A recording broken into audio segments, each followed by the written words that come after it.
Assalamualaikum warahmatullahi wabarakatuh. Madalas po nating naririnig ang mga salitang ittaqillah. Ang karaniwang salin nito po sa English ay you fear Allah o fear Allah. Kaya kapag isinalin po ito sa Tagalog, karaniwan, ang pagkakasalin ay matakot ka sa Allah.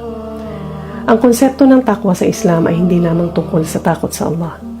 Hindi ito tungkol lamang sa pagkakaroon ng itsurang mukha kang relihiyoso. Hindi ito tungkol lamang sa pagkakaroon ng mahabang balbas o pagsusuot ng hijab. Hindi ito tungkol lamang sa itsura. Ang takwa ay iyong kapag nakakaligtaan natin ng isang sala, hindi na tayo mapakali sa maghapon. Ang takwa ay iyong kapag nakapagsinungaling tayo, ay masama na ang ating loob. Ang takwa ay iyong nakukonsyensya tayo kapag meron tayong nasasaktan, sinasadya man natin yun o hindi. Ang takwa ay iyong kahihiyan at pagsisisi na nararamdaman natin pagkatapos nating magkasala dahil alam natin ang kalagayan ng kasalanan na iyon sa Allah subhanahu wa ta'ala. Ang takwa ay iyong hindi tayo makatulog at balisa tayo sa buong magdamag dahil tayo ay naging suwail at nilapastangan natin ang ating mga magulang. Ang takwa ay iyong pag-iyak natin sa kalaliman ng gabi nang wala tayong ibang kinamamalayan at pinupuri maliban sa siyang nasa taas ng arsh o ng trono. Ang takwa ay iyong pag-iingat at takot na nararamdaman natin kung kaya tayo ay umiiwas na magkasala kahit na tayo ay nag-iisa at walang nakakakita sa atin.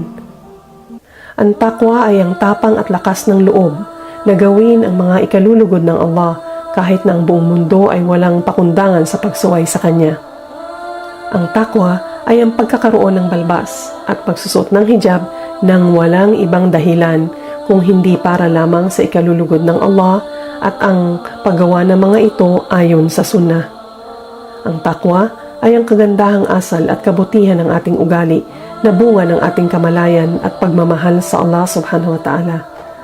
Ang takwa ay ang ating araw-araw na pagpupunyagi na tayo ay maging mas mabuting tao ayon sa Islam. Ang takwa ay ang ating pagsusumikap at ang pagpupunyagi na lakasan at dagdagan ng ating mga pananggalang laban sa mga sulsol ng syaitan. Ang takwa ay dapat na nasa puso. At kapag ang ating puso ay puno ng takwa, natural lamang na susunod ang ating mga gawa.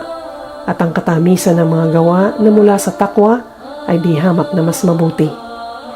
Nawa ay mapagsumikapan natin ang husto na palakasin ang ating takwa sa Allah subhanahu wa ta'ala. Amin. Assalamualaikum warahmatullahi wabarakatuh.